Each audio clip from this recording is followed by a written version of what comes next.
weight gain, fatigue, injuries, or just age-related decline, many of us are left feeling frustrated for real solutions.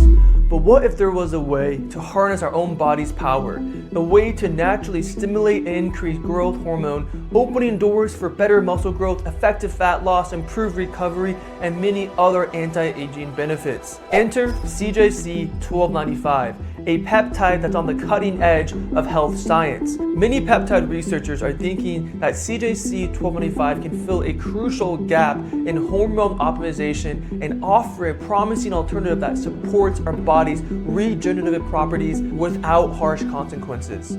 Join me as we take a deep dive into CJC 1295, where I'll be sharing all my research and discoveries on this amazing compound. So before I begin, I must start off with a disclaimer that I'm not a doctor, that all the information in this video is purely for educational and entertainment reasons. Any health concerns you may have or questions, please seek out a licensed profession and do not use this video. Thank you for agreeing. Now let's get straight into this video. So what is CJC 1295? Well, it falls into the category of being a GHRH, a growth hormone releasing hormone. It's still a peptide, but this peptide helps the body create and release more growth hormone. Additionally, it stays in the body for 6 to 8 days, which is not the case for MODGRF 129. CJC 1295 contains DAC, drug affinity complex, which is why it can stay in the body for 6 to 8 days. So what's the difference between CJC 1295 and MODGRF 129? And this is a big confusion I see a lot. And pretty much what happened is that CJC 1295 became the popular name, and now everyone just knows that. Not many people know about MODGRF 129, but pretty much the real name, it's actually the real compound, CJC 1295 contains DAC, drug affinity complex, which allows the peptide to stay in the body up to 6 to 8 days. MODGRF 129, if the real version, just stays in the body for maybe 10 minutes, but it goes up to the receptors, activates them, then leaves, while CJC 1295 attaches onto the receptors for multiple days, which you're later going to learn has stronger effects. But for some reason, I see many people in companies saying they're the same thing, and they'll just say that CJC 1295 is just MODGRF 129, and then the real CJC 1295 is CJC 1295 with DAC, which is just confusing. So it's important to clarify that is CJC 1295, is that with DAC, which means that is the real compound, or is it without DAC, which is actually MODGRF 129, because MODGRF 129 was the initial peptide discovered and created, and then came along CJC 1295 with DAC because researchers wanted a stronger response. And now I want to touch on the differences between a GHRP and a GHRH. So a GHRH is a growth hormone releasing hormone, which is what CJC 1295 is. And these group of peptides mainly focus on creating more growth hormone. It do help the body release growth hormone, but the main focus is creating growth hormone mostly by working on the pituitary gland. Then the GHRPs, which is a growth hormone releasing peptide, mostly help the body release growth hormone by targeting receptors to release it, such as ghrelin, which is the hunger hormone, and actually when you're hungry, you actually release growth hormone, and other receptors to help the body release growth hormone. This is why together a GHRH with a GHRP have such a strong synergistic effect, and is why it's commonly paired together in the peptide community. So how does CJC 1295 work? Well, it goes up to the pituitary gland and tells the body to create more growth hormone. And sometimes that will be released, but not always, which is why oftentimes these peptides, a GHRH, are paired up with a peptide that helps release growth hormone because it inhibits somatostatin. However, though, CJC 1295 stays in the body up to 6 to 8 days, meaning that eventually the body will release the growth hormone because CJC is creating growth hormone, and then eventually your body will release it, but now there's more to release. And that will keep happening for 6 to 8 days. Well, CJC is like, okay, make more growth hormone, your body's making more growth hormone, and eventually it gets released because you have no food in your stomach or whatever happens, and then it continues. However, though, if MODGRF 129 is being used, which has a very short half-life, this is why I think it's best to combine with a GHRP to ensure that when the peptide goes up to the pituitary gland to tell your body to create more growth hormone, your body will create it and release it at the same time to have a very strong synergistic effect. I'm not too concerned about CJC because it stays in the body for 6 to 8 days. So short summary, CJC 1295 goes up to your pituitary gland and tells the body to create more growth hormone, and it'll be in your body up to 6 to 8 days or on the receptors, telling your body, create growth hormone, create growth hormone, create growth hormone. So what are the research benefits of CJC 1225? Well, it has one main benefit and then has many downstream benefits. And the main benefit is that it helps the body create more growth hormone. I mean, the body is doing the work, and with more growth hormone, it's often called the hormone of vitality. This can lead to building more muscle, burning more fat, sleeping better, better immune response, better skin health, and overall helping the body rejuvenate, because growth hormone is the hormone of vitality. So what are the research side effects of CJC 1225? As you're gonna learn, this has more side effects than Moduraf 129 because it stays in the body up to 6 to 8 days. The first side effects I've studied and seen have been water retention, facial flushing, joint pain, and these are pretty common just with higher levels of growth hormone.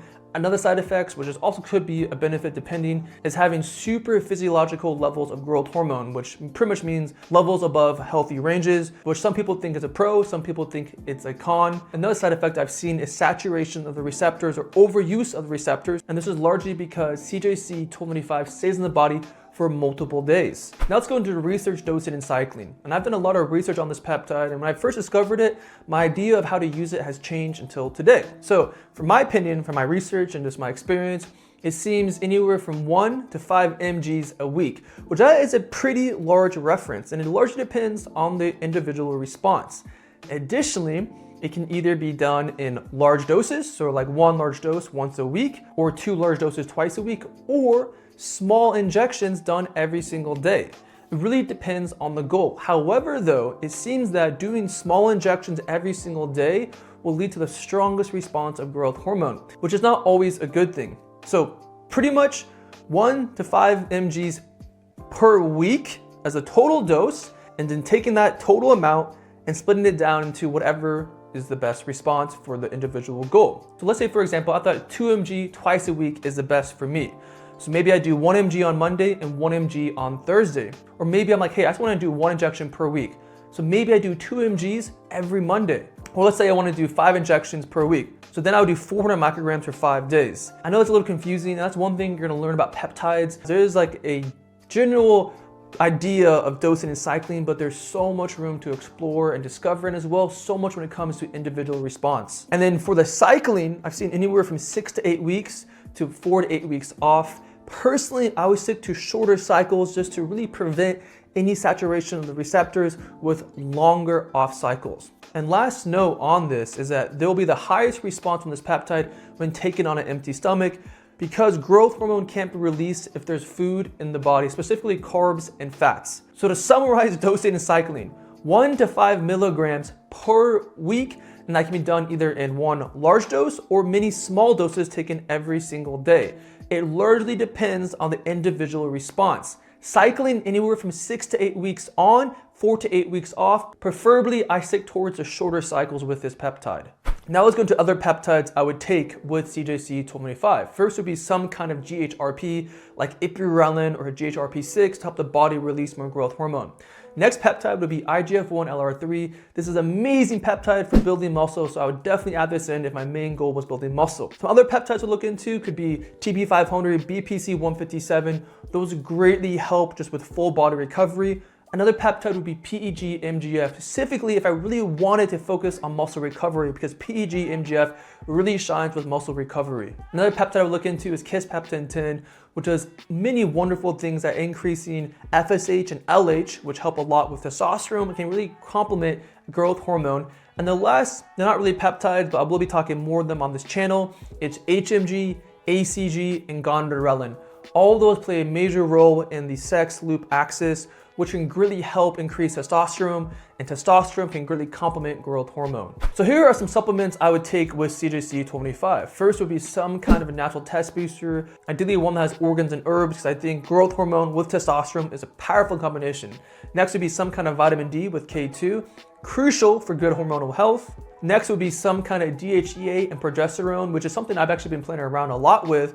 And small amounts can be super powerful just for having a good HPA axis and is overall complementing your hormone cycle. Next would be DIM, which is an amazing natural herb that helps regulate estrogen because as your body makes more hormones, especially testosterone, it also makes more estrogen. And as a man, you probably don't want that. So DIM is a great way to help balance that out in a natural way. Another noteworthy supplement would be some kind of natural diuretic like dandelion root, because those can help a lot with reducing water retention. And lastly, NAD and glutathione. These are some of my favorite supplements, can greatly overall complement your cycle. Now let's go into some lifestyle tools I would add into this. And this is a common thing I've seen with growth hormone peptides and just peptides in general, is that the peptide will load the gun and your lifestyle factor will shoot it. So first, obviously working out, and honestly my favorite time to actually take growth hormone peptides is actually before a workout in a fasted state. But very important that you're working out, eating healthy. Ideally functional training with an animal-based diet can be very, very powerful for being strong. Can be very powerful for packing on muscle and optimizing your hormones naturally. Some other lifestyle tools would be sauna. Can be an amazing way to naturally increase growth hormone. Another lifestyle tool is vibration therapy. I love vibration plates. I literally do one almost every single morning. Amazing way to increase growth hormone, but also has many, many other benefits. So definitely look into that. And some other lifestyle tools, especially if you're a man, would be icing your balls, red light therapy on your balls, and as well magnesium lotion. These are all great way to supercharge your testicles, and your testicles are very important for being healthy and as well making more testosterone, which I said many times in this video. Testosterone with growth hormone is a very powerful combo. And lastly is HRT, hormone replacement therapy. I think especially combined with CJC25 can really complement someone who is on HRT or wants to get on HRT just to make sure the body is not being suppressed. So what are the pros of CJC1225? The first pro is that it can largely increase growth hormone in the body, even to levels of super physiological levels, if done in a certain way, which is not always a good thing. The second pro is that it can require a few injections per week because it does stay in the body up to 6 to 8 days. So what are the cons of CJC1225? The first con is how long it stays in the body. I personally think it's unnatural, and is unnatural how long it stays in the body, and that can lead to more side effects such as saturation of the receptors and too much of growth hormone, because too much of growth hormone can be a bad thing. So what is my overall opinion of CJC1225? So when I first discovered it, I didn't want to use it at all because I did not like how it stayed in the receptors for so long.